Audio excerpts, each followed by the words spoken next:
여러분 혹시 제철 공장에 가보신 분 계신가요? 제철 공장에 가보면 여러 가지 철을 테스트하는 곳이 있는데요. 칸막이도 없는 어느 실험실 안에서는 철이 그 강도를 테스트받고 곧이어 복잡한 기기에서 강도를 나타내는 수치가 적혀져 나옵니다. 또 다른 실험실에서는 쇠 조각들을 끊어질 때까지 비틀어서 그 비틀림의 크기가 수치로 적혀서 나오고, 또 다른 곳에서는 쇠 조각을 부서질 때까지 잡아 늘려서 그 장력의 크기를, 그리고 또 다른 곳에서는 압력을 가해서 이 쇠 조각을 분쇄함으로써 그 분쇄점의 한계를 수치로 나타냅니다. 제철 공장의 주인은 앞에 이러한 과정을 훌륭하게 통과한 쇠 조각들이 모두 쓸만한 것으로서 큰 배나 건물, 다리 건설에 사용되어질 때에 어떠한 충격에도 잘 견뎌낼 것이라는 것을 알게 됩니다. 왜냐하면 실험실에서 충분히 테스트를 받아서 그에 대한 정도가 수치로 환산되어 나오는 것을 봤기 때문이죠. 하나님의 자녀들도 이와 같습니다. 하나님께서는 우리가 유리나 도자기처럼 깨지기 쉬운 사람이 되는 것을 원하지 않으십니다. 하나님은 우리가 어떤 충격에서도 비틀거리거나 부서지지 않고 잘 견디는 철강처럼 단단한 사람이 되기를 원하십니다. 하나님께서는 또한 온실에서 자라는 식물이나 바람에 이리저리 몰려다니는 모래가 아닌 사나운 폭풍에도 잘 견디는 참나무와 바위 같은 사람이 되기를 원하십니다. 우리를 이러한 견고한 사람으로 만드시기 위해서 하나님은 우리를 고난의 실험실로 데려가셔서 믿음의 강도를 테스트하시면서 하나님께서 쓰시기에 적합한 상태로 우리들을 다듬어 가십니다. 오늘 말씀은 모세가 이스라엘 백성을 애굽에서 가나안 땅으로 인도하는 과정에서 있었던 일입니다. 이 광야의 여정을 통해서 하나님은 이스라엘이 하나님의 뜻에 맞는 하나님의 백성으로 살아가도록 다듬어 가십니다. 모세는 이스라엘 백성들을 애굽의 압제에서 구원하라는 하나님의 명령을 받았죠. 그래서 모세는 애굽으로 가서 애굽 왕 바로와 오랜 동안 신경전을 벌였습니다. 그러한 신경전 끝에 바로 왕은 하나님께서 애굽에 내리시는 10가지 재앙을 경험하고 결국 이스라엘을 애굽에서 내보내게 되었죠. 그런데 애굽 왕 바로는 이스라엘을 그냥 내보내지 않고 다시 그들을 뒤쫓아갔습니다. 훌륭한 노동력이었던 이스라엘 백성들을 그냥 놔주고 싶지가 않았기 때문이죠.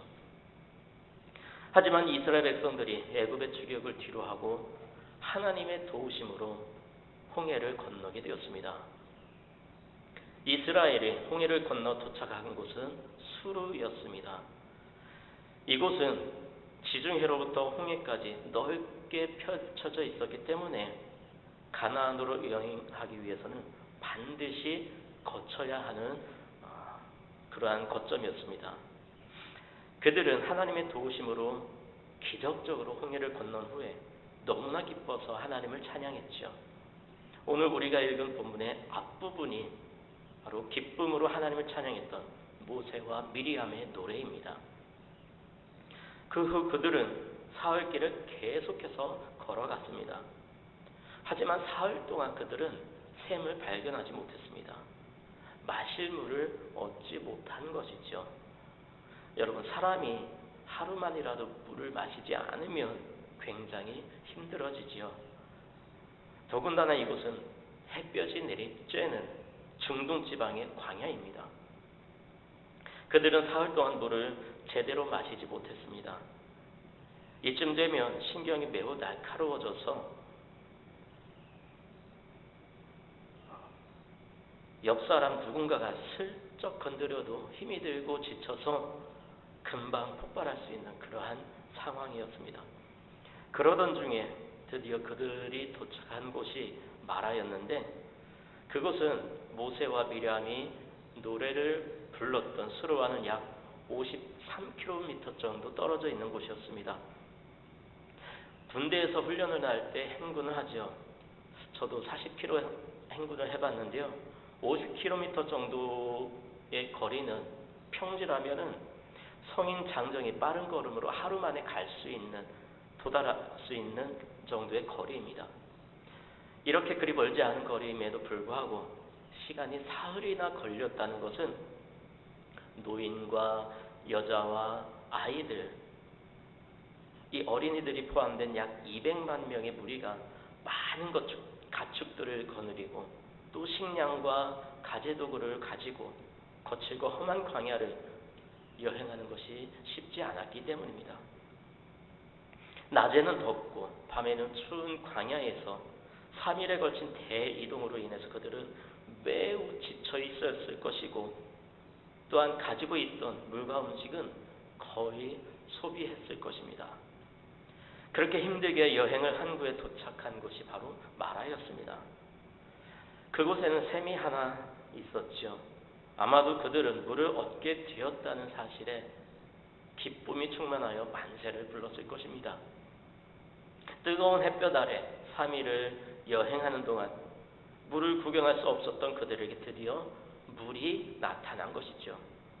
하지만 그러한 기쁨도 잠시, 드디어 물을 찾았다는 기쁨은 순식간에 불평과 불만으로 바뀌고 말았습니다. 왜냐하면 그 물이 너무나 써서 사람이 도저히 마실 수 없는 상황이었기 때문입니다. 마라라는 말은 쓰다, 괴롭다라는 의미를 가지고 있습니다.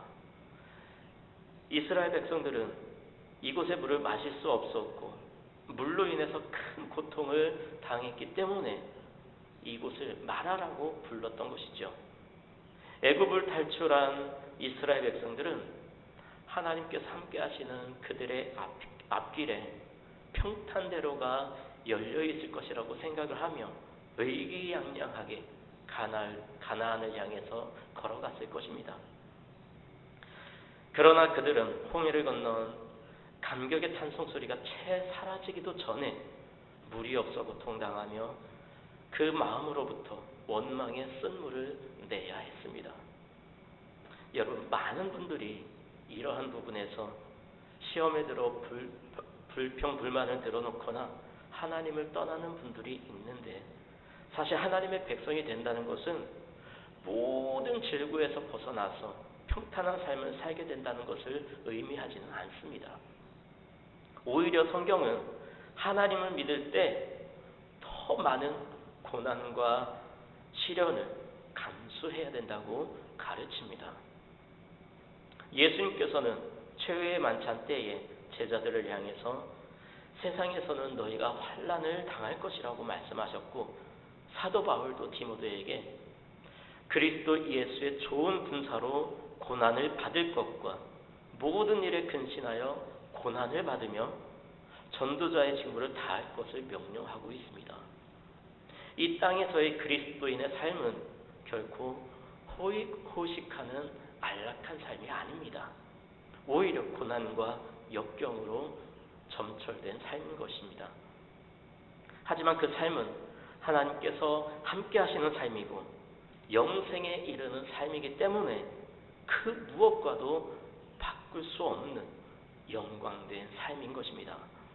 이러한 사실을 기억하시고 이 땅에서의 모든 고난과 역경을 믿음으로 감당할 수 있어야 되겠습니다. 그런데 오늘 말씀에서 이스라엘 백성들은 물이 써서 마실 수 없게 되자 모세를 향해서 원망하기 시작합니다. 24절에 말씀합니다. 백성이 모세에게 원망하여 이르되 우리가 무엇을 마실까 하매. 이스라엘 백성들이 이처럼 모세를 원망한 것은 사실 모세를 보내신 하나님을 원망한 것이었습니다. 이처럼 이스라엘 백성들이 원망과 불평을 늘어놓은 이유는 그들이 하나님을 찾기 전에 먼저 환경을 바라보았기 때문입니다.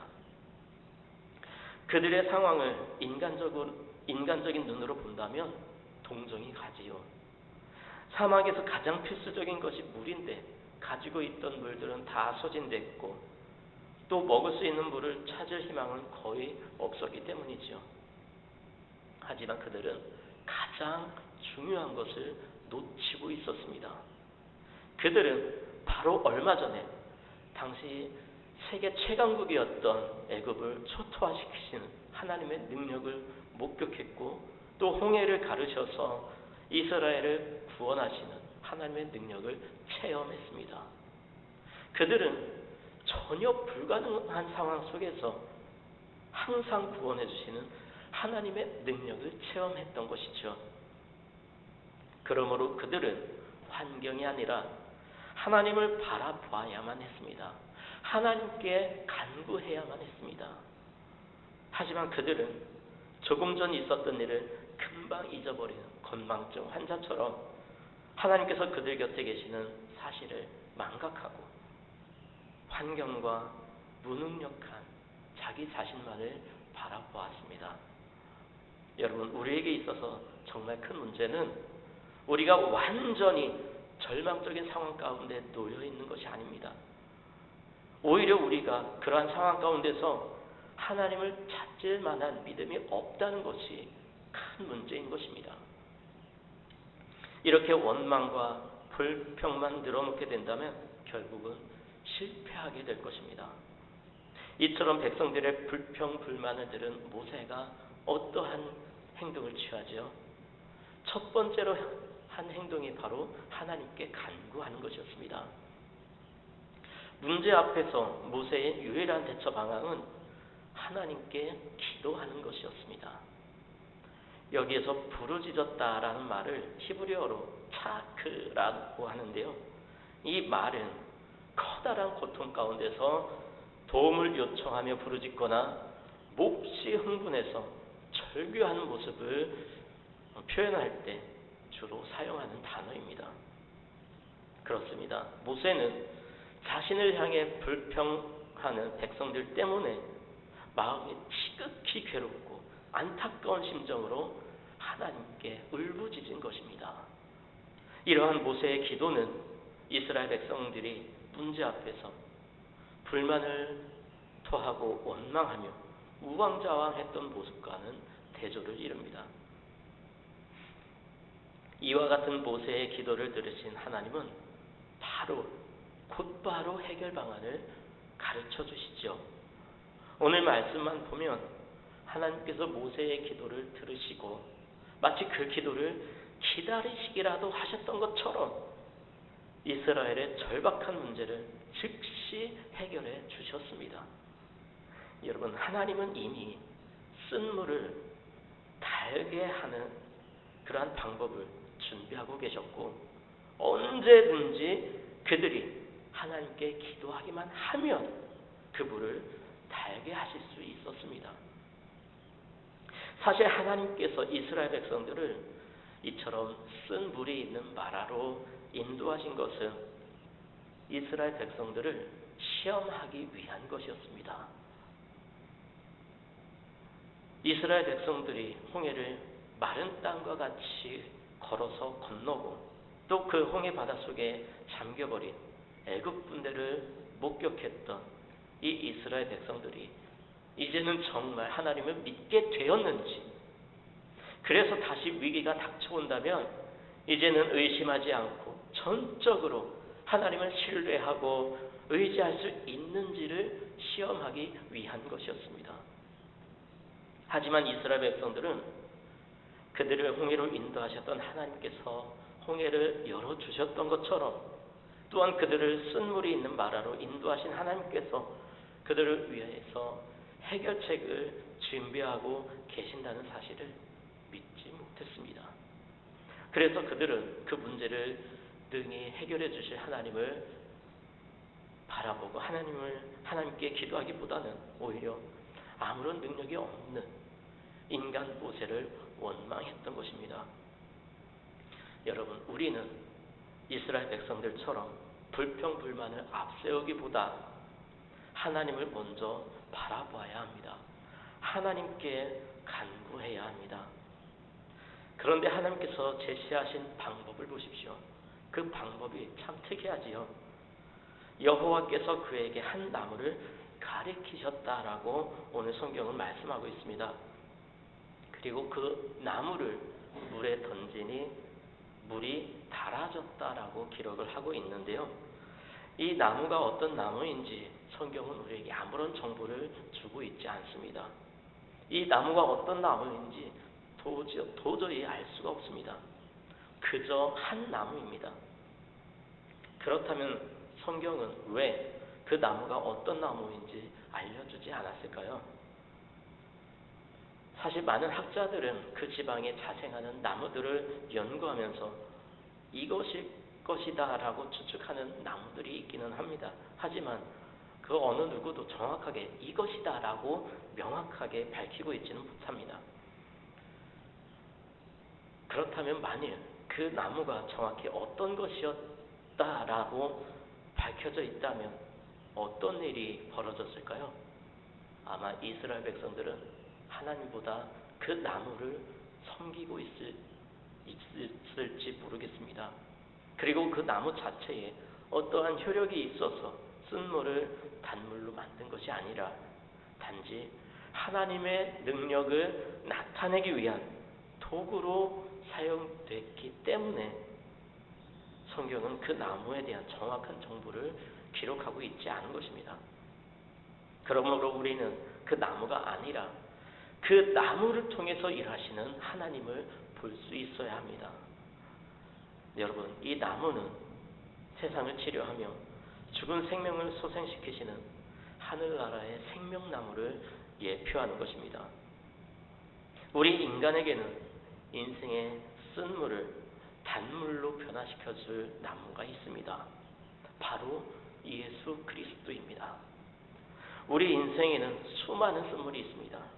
인생에 찾아오는 온갖 슬픔과 근심과 고통과 죽음, 이러한 아픔들은 모두 우리 인생을 괴롭게 하는 쓴물들이죠. 그렇다면 죄로 오염돼서 도저히 선한 것이라고는 찾아볼 수 없는 인생이 과연 어디에서 안식을 누릴 수가 있을까요? 바로 그리스도 안에서 가능합니다. 하나님은 이미 예수 그리스도의 십자가로 우리의 인생을 단물로 바꿔주셨습니다. 하나님은 죄로 인해서 영원히 죽을 수밖에 없었던 우리를 위해서 독생자이신 예수 그리스도를 이 땅에 보내주셨고 십자가에 못 박혀 죽게 하심으로써 우리의 모든 죄의 문제를 해결해 주셨습니다. 바로 이 죄의 문제가 해결됨으로 우리는 하나님과의 관계가 회복이 되었고 인생의 쓴물이 변해서 단물이 된 것입니다. 요한계시록 22장 2절에 이렇게 기록하고 있습니다. 강 좌우에 생명나무가 있어 12가지 열매를 맺되 달마다 그 열매를 맺고 그 나무 잎사귀들은 만국을 치료하기 위하여 있더라. 사도 요한이 본 이 생명나무는 실과를 많이 맺을 뿐만 아니라 그 잎사귀는 만국을 소생시키는 능력을 가지고 있다고 했습니다. 이에 대해 에스겔 선지자는 이 생명나무의 잎사귀가 약조류가 된다고 증언했습니다. 즉, 이 잎사귀들은 세상을 치료할 수 있는 치유의 능력을 가지고 있다는 의미입니다. 하나님은 쓴물을 치료해서 달게 하는 임시적인 도구로 한 나무를 사용하셨습니다. 그리고 이스라엘에게 법도와 율례를 주시면서 그 모든 규례를 잘 지키면 어떠한 질병도 내리지 않으시겠다고 약속을 해주셨습니다. 왜냐하면 하나님은 치료하시는 하나님이시기 때문이죠. 그렇습니다. 26절에 하나님은 자신이 치료하는 여호와라고 말씀하고 있습니다. 이는 하나님께서 인생의 모든 문제를 해결해 주시는 분이심을 가르쳐주는 것입니다. 하나님께서는 이스라엘의 완악한 성품을 치료하셔서 그들로 하여금 하나님의 징계를 면하게 하시고 그로 말미암아 늘 하나님의 백성으로서의 특권을 누리게 하시기 위해서 법도와 율례를 주신 것입니다. 뿐만 아니라 만약 그들이 범죄하여 징계를 받을지라도 다시 돌이켜서 이 법도와 율례를 지킨다면 그들은 다시 하나님의 백성으로 회복할 수도 있었습니다. 이사야 선지자는 범죄한 이스라엘이 돌이켜 하나님의 법도와 율례를 지키지 아니하므로 치료함을 받지 못하는 것을 안타까워하시는 하나님의 심정을 기록하고 있습니다. 또 에스겔서는 어떠한 악인이라도 돌이켜 하나님의 율례를 지키고 법과 의를 행하면 그의 범죄를 하나도 기억하시지 않으시고 그의 행한 의로 인하여 그를 살게 하시겠다고 하는 하나님의 약속이 기록되어 있습니다. 이처럼 하나님께서는 범죄한 이스라엘 백성들을 법도와 율례를 통하여 치료하셨습니다. 그러므로 이 법도와 율례는 구약시대의 모든 성도들에게 복음과도 같은 것이었습니다. 하지만 이것은 결코 완벽한 치료의 방법이 될 수는 없었습니다. 왜냐하면 인간은 그 누구도 율법을 완벽하게 지킬 수 있는 능력을 갖추지 못했기 때문이죠. 그러므로 이 법도와 율례는 단지 구약의 성도들에게 자신의 죄를 깨닫게 하고 또 오실 완전한 치료자이신 예수 그리스도를 바라보게 하는 그 역할밖에 할 수 없었던 것입니다. 하나님의 진정한 치유는 오직 예수 그리스도를 통해서만 이루어질 수가 있는 것입니다. 예수 그리스도께서는 죄와 허물로 죽었던 우리를 치료하여 살리시려고 이 땅에 오셨습니다. 예수님께서도 자신을 병든 자를 치료하기 위해 이 땅에 온 의원이라고 말씀하셨습니다. 예수님의 치료는 완전한 치료입니다. 예수님의 치료는 죄와 허물로 죽었던 자를 살릴 뿐만 아니라 타락해서 부패한 자로 하여금 영원한 영과 마음과 지식에까지 새롭게 하심을 받은 완전한 피조물로 거듭나게 해서 하나님의 자녀요 천국의 시민이 되게 하는 치료인 것입니다. 그러므로 쓴물과 같은 인생이 누구든지 마음의 문을 열고 예수 그리스도의 치유를 받아들이기만 하면 온전한 하나님의 자녀와 천국의 시민으로 거듭나게 되는 것입니다. 이러한 은혜가 우리의 삶 가운데 충만하도록 누리며 또 주변의 많은 이들이 이러한 은혜를 함께 누리도록 그리스도를 선포해야 되겠습니다. 이 시간 찬양 한 곡 나누기를 원하는데요. 이 찬양으로 말씀을 마무리하겠습니다. 생명나무라는 찬양인데요. 오늘 말씀을 생각하시면서 함께 찬양 드리도록 하겠습니다.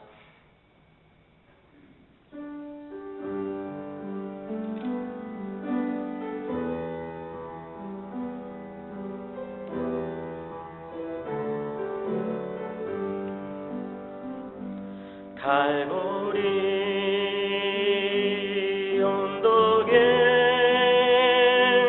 주님의 십자가 그 피로 내 죄를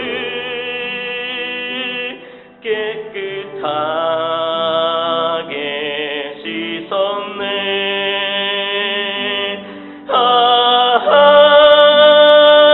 생명의 꽃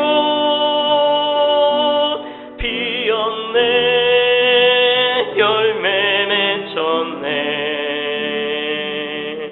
나는 다시 태어났네. 그 이름 생명나무라. 절망과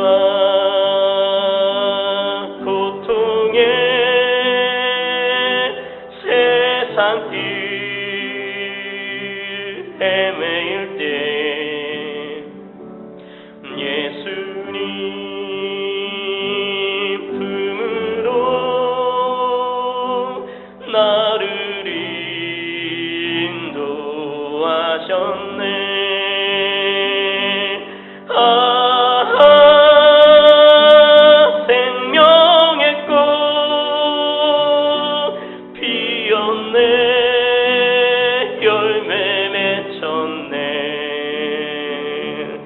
나는 다시 태어났네. 그 이름 생명나무라. 지나온 인생길 부끄러운 뿐이지만 주님의 은혜로